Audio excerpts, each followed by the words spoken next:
Don't want to get any of those big things going until we are set up. Okay, and we're done. Okay, so we're okay.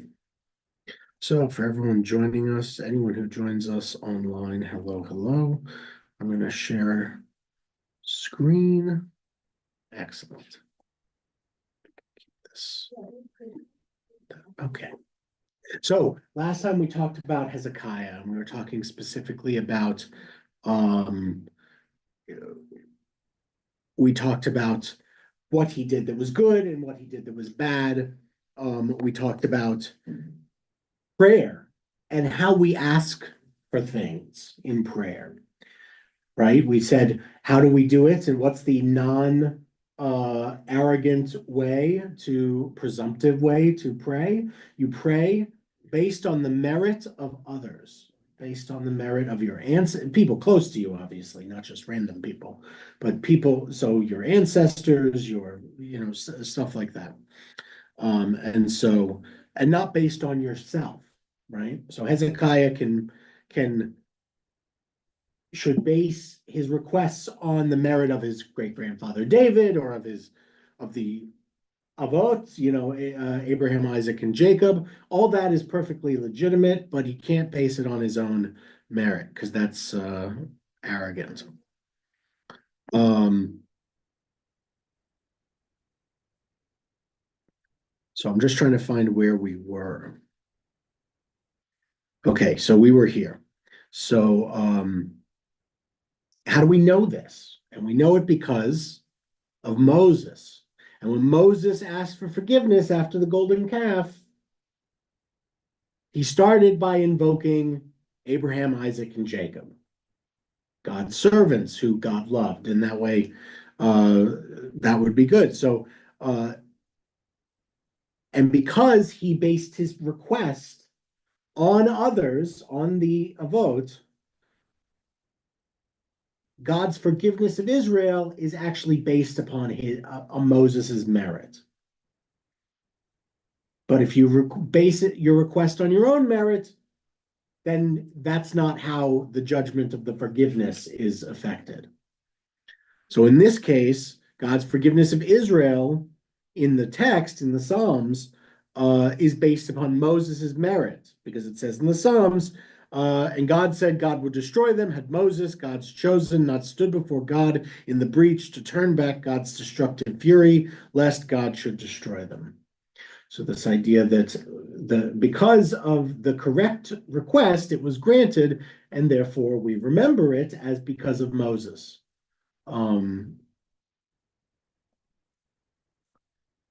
So what this gets into the problem of what happened with Hezekiah.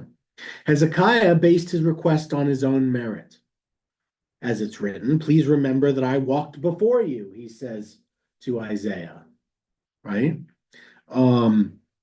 He's trying to say, look, I'm a good king. But when he says that, he's basing it on himself.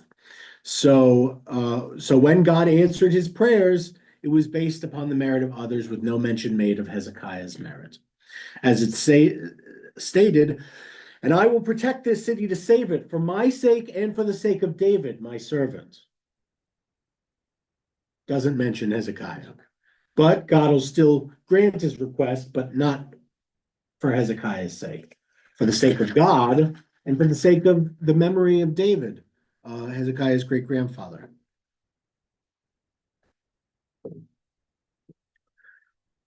And that is what Rabbi Yehoshua ben Levi said. As Rabbi Yehoshua ben Levi said, what is the meaning of that which is written? Behold, hine, right? Yep, hine, the shalom mar limar, right? So, behold, for my peace I had great bitterness, right? Mar means bitter. The name Mara means bitter, which we know in Ruth. Although people still name their daughters Mara, I don't really get why, since the name means bitterness. But in any way, so what is the meaning of this? This verse teaches that even when Hakadosh Baruch Hu, the Holy One, blessed be God, sent Hezekiah peace and told him that he would recover from his illness. This all started because Hezekiah was ill. Um, even though he was told he would recover, it was bitter for him because God did not take his merit into consideration. So bittersweet kind of is a good word for that, right? He's like, okay, you had this whole thing, and you won't recover. Because you won't have kids, and you're very wicked. All of this is bad. And Hezekiah goes, you have to spare me. I do good things. I'm working for the sake of God and God's people. And he gets what he wants, but not in the way he wants it. He gets the peace from illness, which should be enough. It would be for me. But it's not for Hezekiah. And Hezekiah is bitter about it because, based on how his request happened, which helps us understand Isaiah, the text of Isaiah, for why it treats him like he might be a bad king when he's in fact a good king. It's because of this request, because of how he prayed, because he prayed for God to heal him because he was such a good king. And God goes, you know what?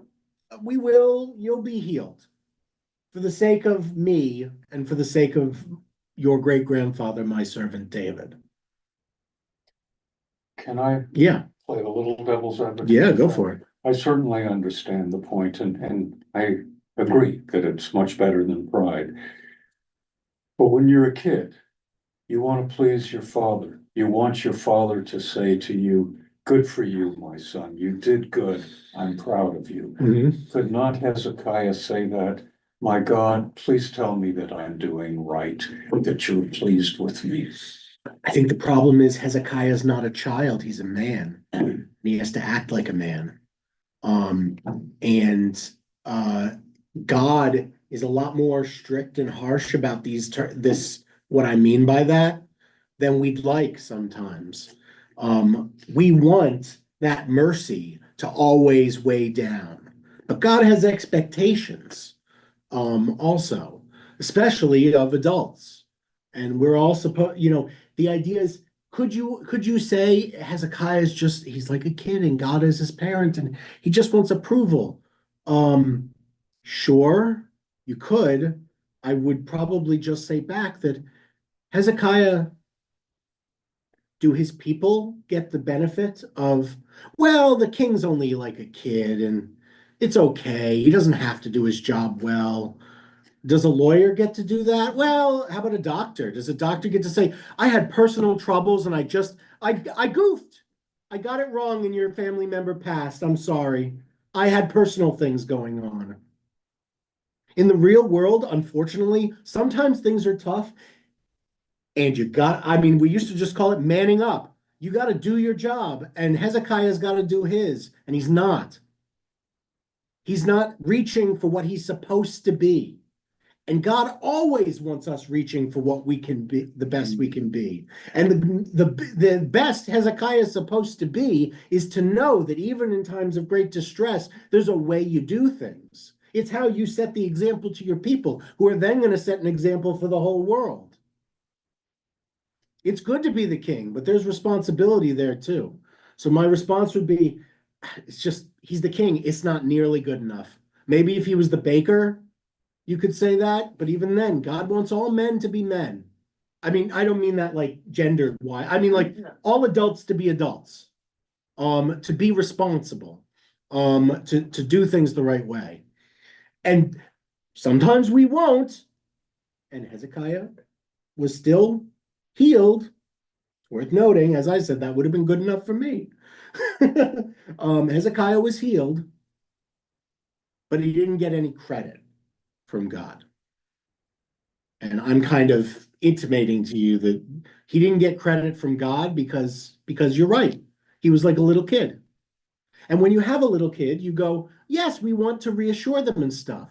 But, you've been a supervisor before, right? Many of us have had the opportunity to supervise others.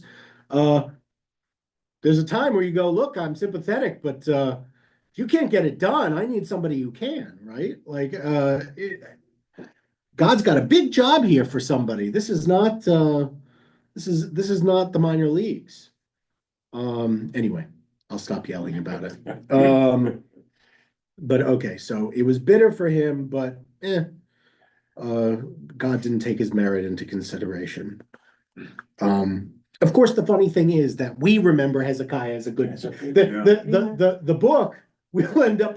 The Book of Kings remembers him as a good king. So of course, the funny part of it all is that whatever that relationship between Isaiah and Hezekiah was, it didn't play over into the politics of the kingdom, because in the Book of Kings, it's still his merit is well recorded. But the Book of Kings isn't about, I mean, is very clearly written from the perspective of the priests and the political system, not from the perspective of God or the prophets, the way the later prophetic books are. Okay. Having mentioned the chamber on the roof built for Elisha, so this was okay. We're gonna go back and talk about this thing from Second Kings. So I should probably pull that up. So what happened was Elisha came back.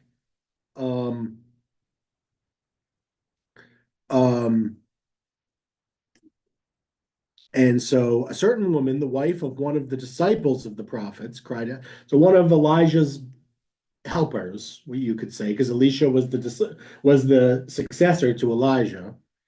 He says, your servant, my husband, is dead, and you know how your servant revered God. And now a creditor is coming to seize my 2 children as slaves. Elisha said to her, what can I do for you? Tell me, what have you in the house? She replied, your maidservant has nothing at all in the house except for a jug of oil. And so he gets her to bring, just to go quicker a little bit, he gets her to bring all the jugs outside, and then they are miraculously filled. She could sell the oil. So the idea is that, so when the vessels were full, she gets another vessel, and then there are no more vessels. And she came and told Elisha, and he said, go sell the oil and pay your debts, and you and your children can live on the rest. So in other words, he gave her a lot of money in olive oil, liquid gold. And she's like, okay, you've got this great olive oil, go sell it. There'll be enough for you to live a little bit, to have some money for food and stuff, and you won't have to sell your kids into slavery. We're all winners. Okay, so one day Elisha visited Shunem. This is the part that we're getting to. And a wealthy woman lived there. She urged him to have a meal, and whenever he passed by, he would stop there for a meal. Once she said to her husband, I'm sure it is a holy agent of God who comes this way regularly. Let us make a small enclosed upper chamber and place a bed, a table, a chair, and a lampstand there for him, so that he can stop there whenever he comes to us. Okay, so he comes here and eats already, but he's a prophet, so we should probably let's make it so it can be like a little inn for him. Like he can come and have a night and Hospitality. right. So one day he came there, he retired to the upper chamber and lay down.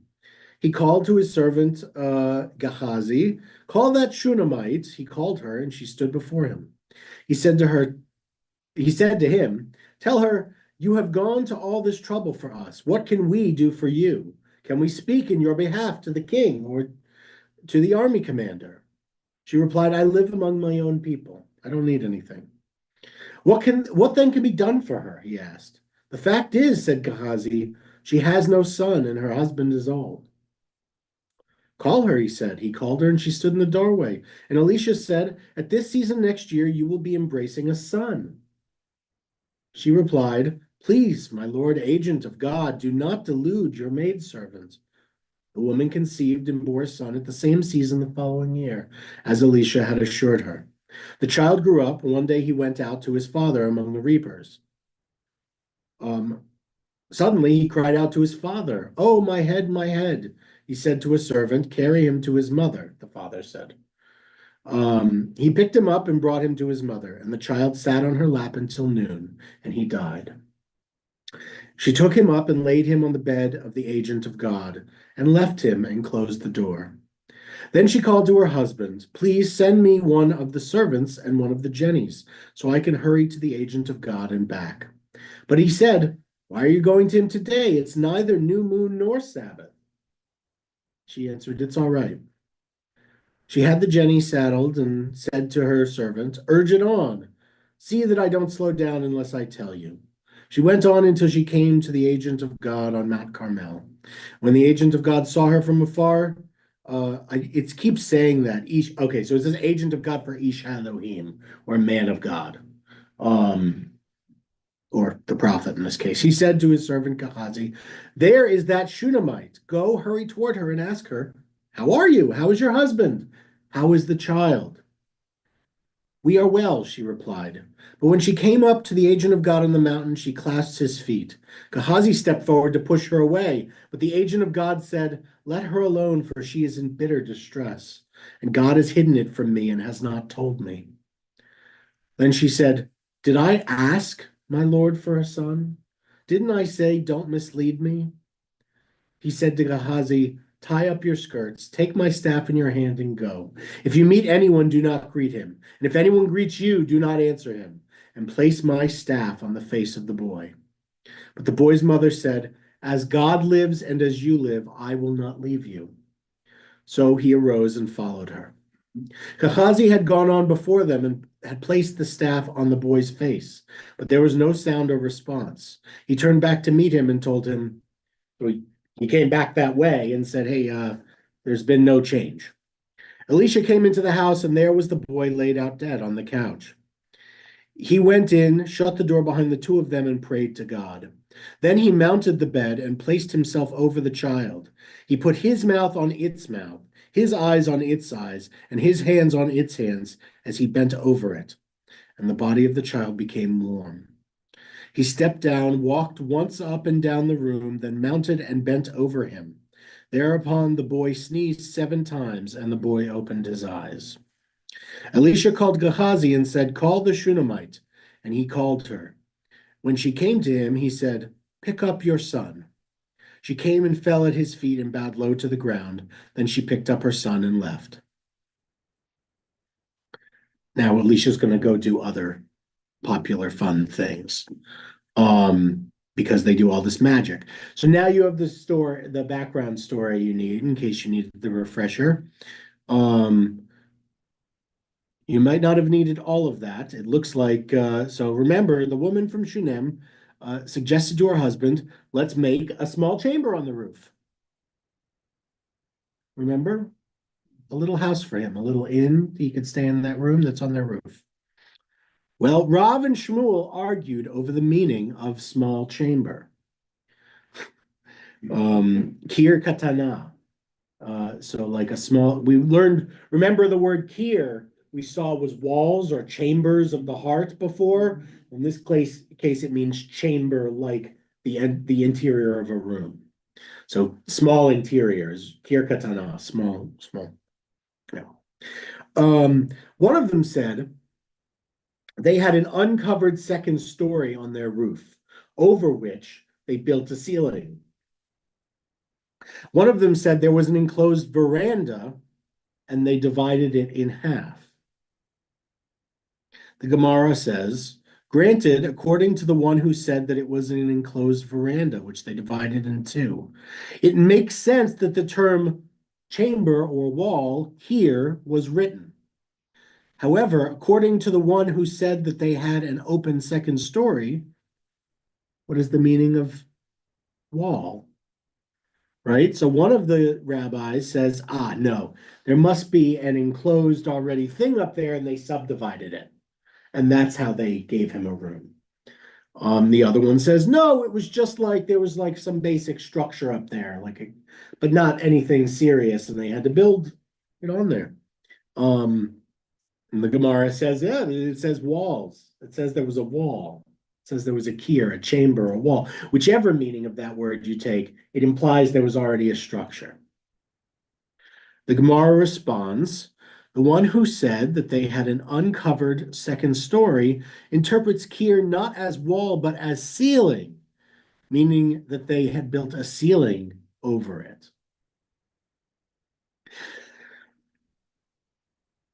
On the other hand, Granted, according to the one who said that they had an uncovered second story. The Gemara says, what if we looked at it in reverse? What if, okay, we take that, okay, there was the uncovered second story part. It makes sense that the term second story, aliyat, was written. But according to the one who said that it was an enclosed veranda, what is the meaning of the term second story? So if it was the second story of the house, if it was already enclosed, but the terminology isn't making sense to the Gemara. It's saying you can look at this either way. And then it's going to respond to itself. And the one who said that it was an enclosed veranda interprets aliyat not as a second story, but as the most outstanding or the highest, the best of the rooms. So this is the Gemara saying, look, we want you to see that even two things that should be totally opposed, either side can be right based on how you look at it. It's a matter of perspective here. We don't know which of these it was because the argument is not provable. Both are possible. Incidental to this discussion, the Gemara analyzes the statement made by the woman from Shunem to her husband with regard to the provisions that they would make in the room for Elisha. Remember, she said, "V'nasim lo sham mita v'shulchan v'kisei u'menura." Right? It's easy because it's all very easy vocabulary, right? So we should have here, what should we place? A bed and a table and a chair and a lamp, menorah. We should have all those things for him. Okay, so what does it mean that she said these are the things that a man of God must have, right? Well, okay. Anyone have any ideas before we move on? I'm curious. What's the significance of why Elisha should have these things? What's the significance for you? Comfort, honor. Comfort, honor, right? This is an important person, so these are things that he has to have a bed and chair and Ability to study and read. right, exactly. Having a chair and a lamp allows him to read and study, which is important. And all of that ensures his comfort. Well, so Abaye, and some say it was Rabbi Yitzchak, said, a great man who seeks to enjoy the contributions of those who seek to honor him may enjoy those gifts, as Elisha enjoyed gifts given him by the woman from Shunem, among others. Right? This is essentially saying parsonage is okay, right? This is his parsonage, kind of, one of them. This is one of the places the prophet can stay. It's a place for him to live. It's a place for him to relax and be his own. And so they're saying, okay, this is important to understand. You might be given a gift. This isn't exclusive to rabbis. Many professionals receive gifts for exemplary service and different things. And we all have, most of us these days have ethics rules from our professional organizations that determine exactly if they give you a gift that here's a $20 gift card, that's fine. Here's a set $10,000 check, less fine, right? That's a problem. So like there are ethics rules generally that cover what kind of gifts, but this isn't extravagant, right? So within reason, it seems the Talmud is saying you can enjoy those gifts if they, it doesn't have to be a yacht like the Supreme Court justices, but like you get a good gift from someone, you can enjoy it, you can use it, that's okay. Elisha did. That's the proof, is that Elisha enjoyed those things and used them. And one who does not seek to enjoy these gifts should not enjoy them, as was the practice of the prophet Samuel from Ramah, who would not accept gifts from anyone at all. Remember, they're saying it's not that one of these is necessarily more ethical from the lead out, but according to your will. If you can do it in a way that's good and not corrupting, then wonderful. Samuel was very clearly separated from corruption, and he wanted to avoid any perception of it. So Samuel, no gifts. I don't want anything from anybody except for what I get. It's also worth remembering that Samuel was part of the Levite house as well. So he got gifts that were not gifts, they were sacrifices. It's like nobody had to be like, here's a dish of food for you, because he already got them because of the sacrifices. So like he was in a different position. He had housing provided by the state, and it's like he could go to any Levitical town and have a place to stay across so it's a little bit different, but he didn't take gifts. Elisha, who doesn't have any of that, comes a decent amount later, does take gifts. Okay, so from where do we know that this was Samuel's custom? As it is stated in the book of Samuel. And he returned to Ramah, for there was his house. And there he judged Israel, and he built an altar to God. And similarly, Rabbi Yochanan said, every place where Samuel went, his house was with him, as he would have everything that he needed and not be forced to benefit from public contributions. And one may opt to conduct himself in accordance with either of these paths, is what the Talmud is getting across. What do you think about that? This is an interesting ethical point. That the Talmud is kind of taking a step back and being like, not for us to judge. You do what's good for you. Does that make sense? Do we want rabbis or prophets accepting public contributions? I should start a Patreon. I don't have one because it's not just because of that. I don't have any reason, but also because it's unethical. I'm not allowed. Yeah. I have two thoughts, Rabbi, if I can. Yeah, please. One is, we talked about this before, that what he's doing in a way is he's honoring her by allowing her to make a contribution to him. She has done something good, and he accepts and honors and thanks her. There's something good in that, rather than there's also something good in saying, I won't be corrupted at all. I won't expose myself to that. Sure. The other thought I have doesn't relate to this as much, but I'm amazed that nobody, at least yet, has compared her gift of hospitality, of welcoming, and then a son coming late in her life to Abraham and Sarah. Well, the way that happened. Well, but it's not quite how it happened, right? Because this push and pull is what I want to just make mention of before that, they're gonna make me look like an idiot, I think. They might not, but remember, I read you the whole story of Elisha and this woman, right? He feels very like he needs to give her something, right? He can't accept the level of hospitality without giving her. And in fact, what he offers is super corrupt. I'm sorry, it's super duper corrupt. What's the first thing he offered her? Can I speak to a military official or the king on your behalf for something? He was Eric Adams or Bob Menendez taking money from Turkey to be unofficial ambassadors, right? I'm not playing around. He was offering to do corruption. I don't see any way around that. I'm sorry, he's like, you did this nice turn for me. Let me help you out in the way only I can, because I can get you in with the king or his top ministers. And then only when she says, I'm really content here. I live here with these people. I'm rich here. I'm good. I'm not trying to be involved in the politics of, Israel. Then he says, he doesn't even say, she says, I don't need anything. And what happens? He asks his servant. He says, what does she need? What's going on? And he says, well, they don't have any kids. And that's when, without being asked, technically, he says, next season you'll have a kid.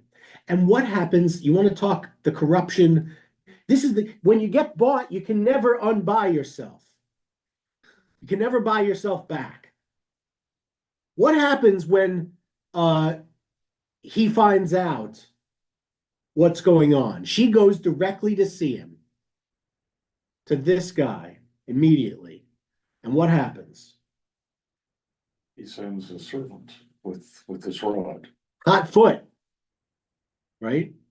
Sorry, the meaning of that being very, very fast. He sends his servant there ahead of it to do it immediately, and then he comes with her immediately back to her house and does. It's an old time. And a lot of kids, unfortunately, it sounds to me like he was out in the field and got bit by a snake or something, and that would have been it. But not when you've got the prophet on your team. When on retainer, sorry, I should say. And that's the problem. He's on retainer, right? Does anyone else in Israel have the prophet on retainer? Nope, just King and this rich lady from Shunem.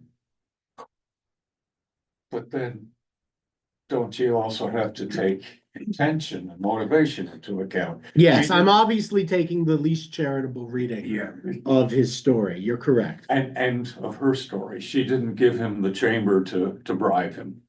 And she even says when she comes to him, she says, I didn't ask you for a kid, and you gave me one even though I didn't ask for one, and now you've given us some real tsuris, some real pain. So it is kind of on you. I see all of that. Those are good points. And it's true. I don't mean to besmirch God, chas v'shalom, the blessed memory of the prophet Elisha. Just that these things are messy. And so where the Talmud says one may opt to conduct himself in accordance with either of these paths, I disagree. I don't think I would trust a figure who accepted gifts in this way. I think it's just I wouldn't, and I just don't like it. It doesn't mean it's against halakha. It doesn't mean it's even unethical. It just means I don't like it. Well, there's a disparity of status. There's a power imbalance, so there can never be equality of. Yeah, I'm the power imbalance thing is true, but so unchangeable that at this point it's like it's just one of those things. It's like we can put that there, but is it really true? Like he has this huge power imbalance, but she's rich, so in that society, he has more power than her, sure, but it's yeah. I mean, I'm not sure I can put that in the story in any way that helps us to understand it. I'm being a problem for you. No, you're not being a problem. And I certainly don't want to be disrespectful with this. No, go for it. Let's take a congregant. Yep. Who makes a donation to the rabbi's discretionary fund. Yes, sir. Let's take that. Okay. Let's get into it. Can't the congregant be saying, I have tremendous respect and value for you and for what you're doing, and I'm not asking or expecting anything back. Okay, one huge thing, and this is important. Most people don't understand how a rabbi's discretionary fund works.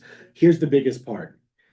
The two situations aren't analogous because I am forbidden by really important rules that will get me immediately fired and never allowed to be a rabbi again from using it for my personal benefit in any way.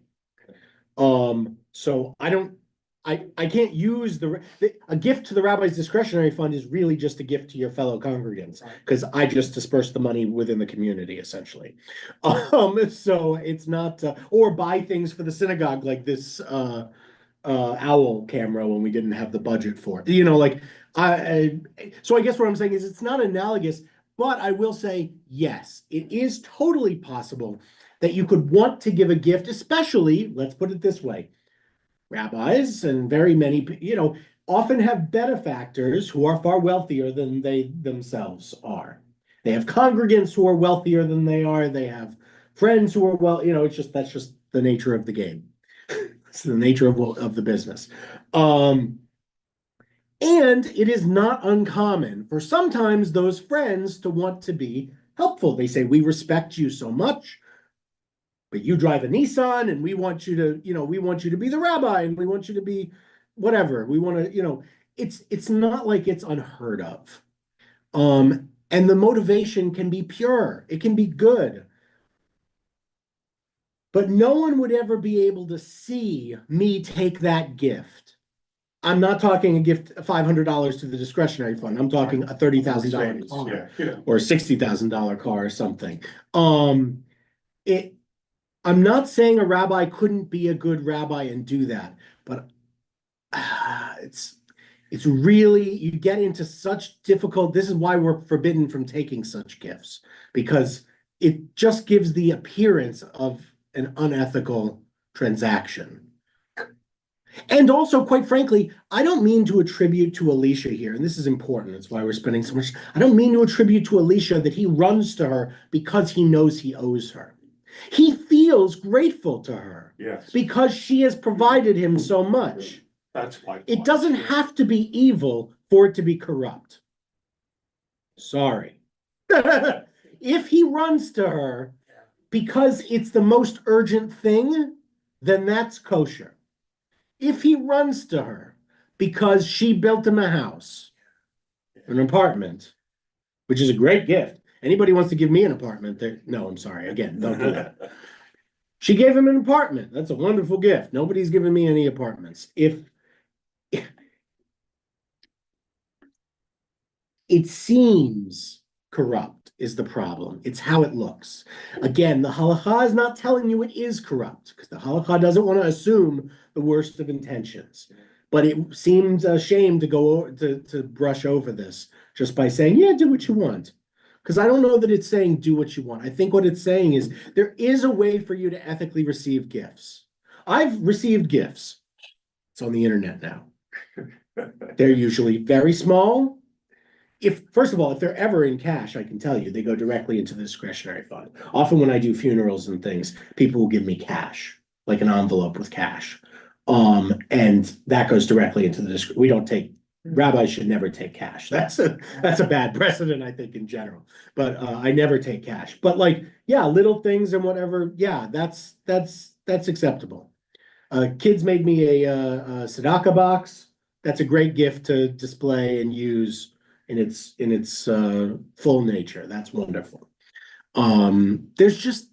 These boundaries have to be negotiated, and while neither are inherently unethical,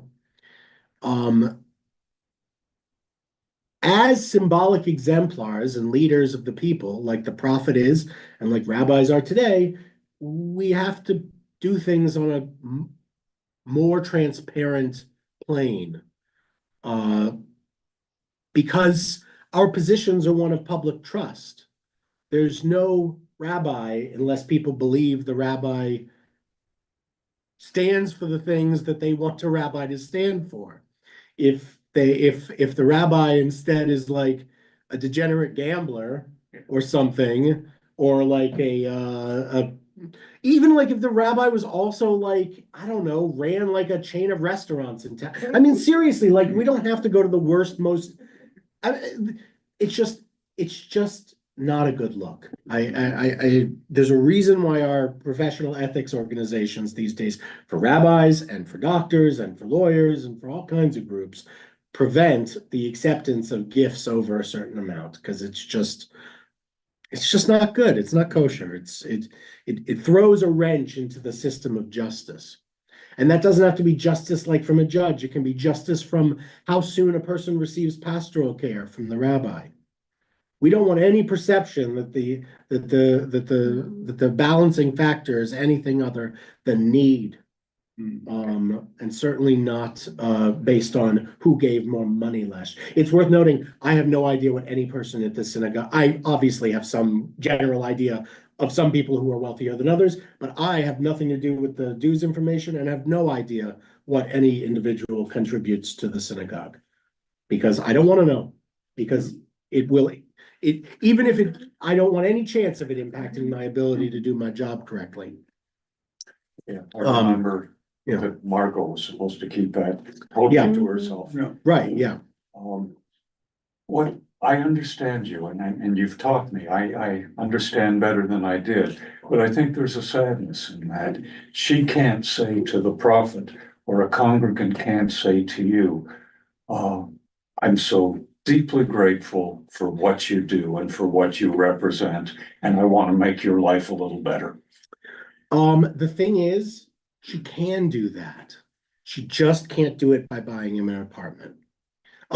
She could, the thing is, because from my perspective, I'm saying if she just told him that without without the gifts, um, I think he still would have come.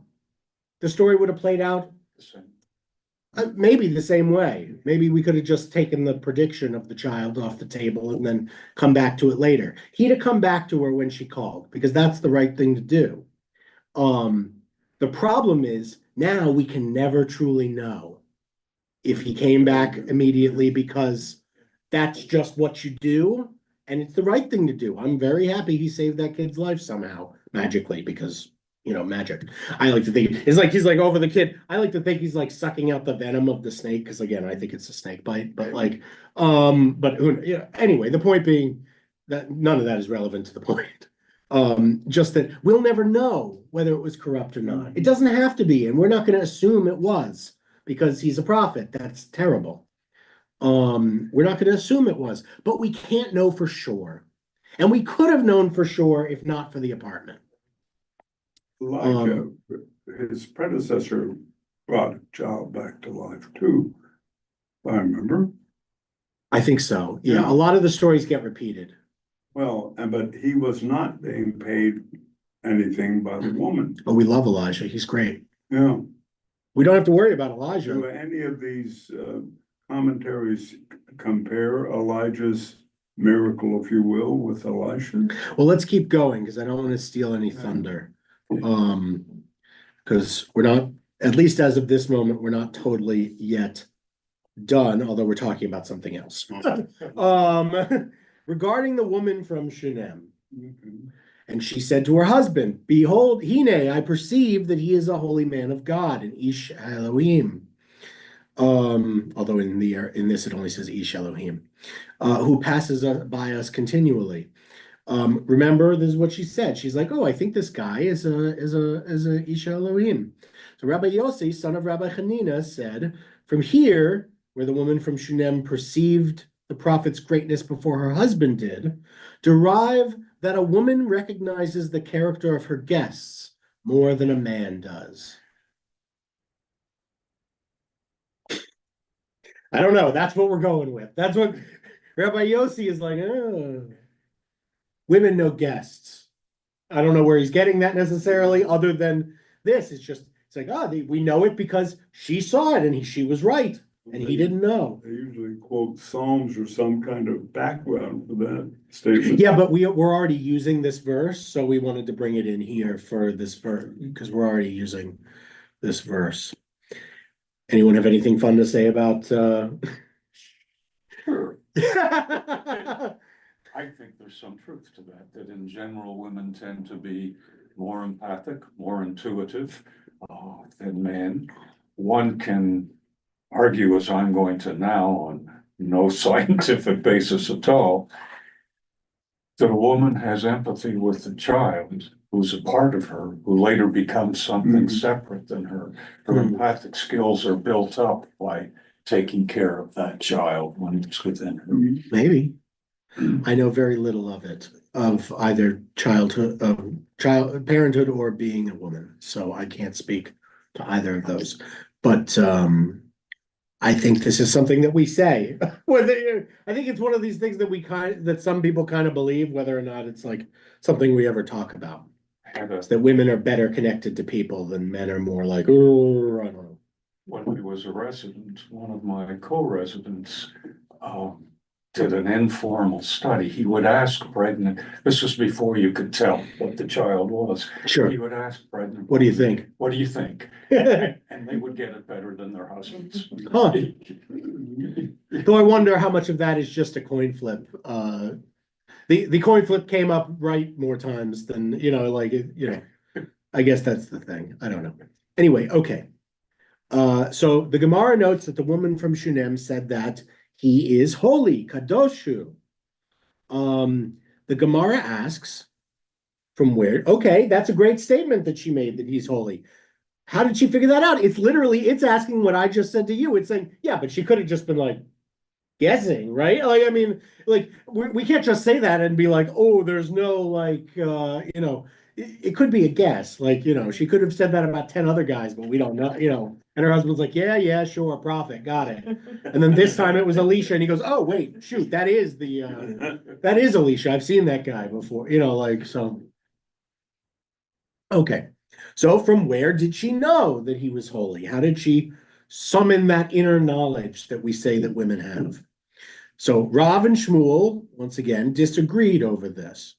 They are contemporary Amoraim, contemporaries of each other anyway.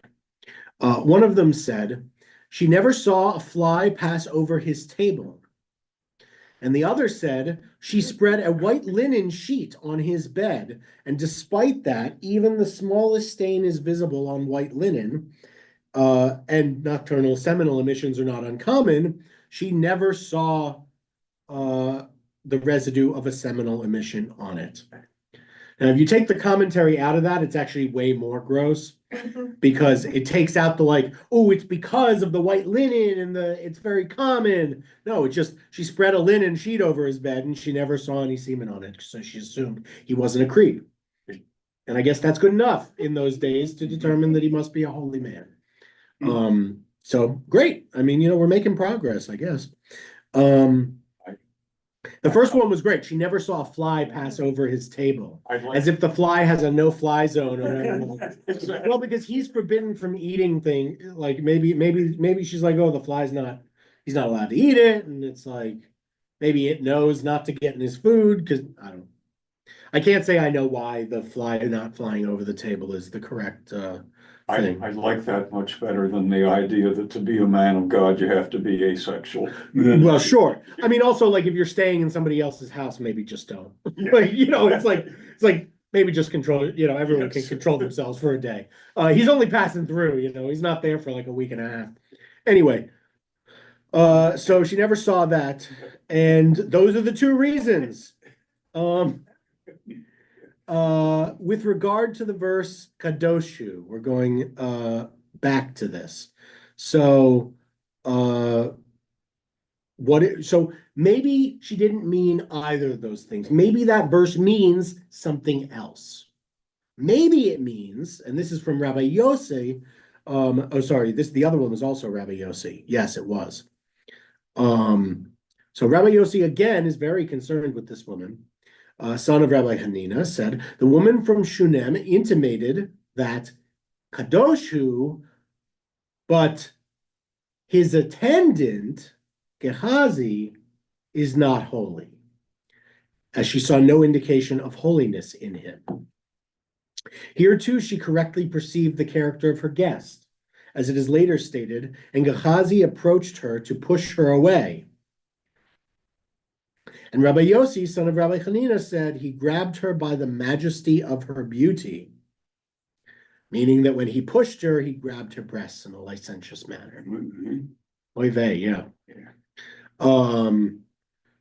Now remember, he pushed her away. Remember when that happened? That was towards the end of the story. She tricks him to get up to see the prophet, because if she says, oh, all this trouble, the prophet's got a lot on his plate, blah, blah, blah. But instead she's like, oh, I'm just here to say hi, because she's the wealthy benefactor. So he says, yeah, come on. He'll come and say hi to you, and then you'll go. Like, it's fine. And then she throws herself on his feet and starts touching him. And that's when he goes and you can imagine if she's down on his feet like this, that he just takes his arms and just like pulls her away from, but you can imagine also doing that the hand could touch places it's not supposed to touch. Accident. Because if you're grabbing someone who's like leaning forward, I would grab from this point and pull. Anyway, that could also explain he might not have been trying to like really licentiously like grab, but like just like I gotta move this woman off of this guy and everything's in the way. So could be. So it could be that it says Kadoshu because she not only saw that he was holy, but she saw that the other one wasn't. And that would be proven when he touched her chest. Or the majesty of her beauty, according to Rabbi Yossi. He's quite a poet. I want to see if he's got any other poetry. Yeah, okay, could be that.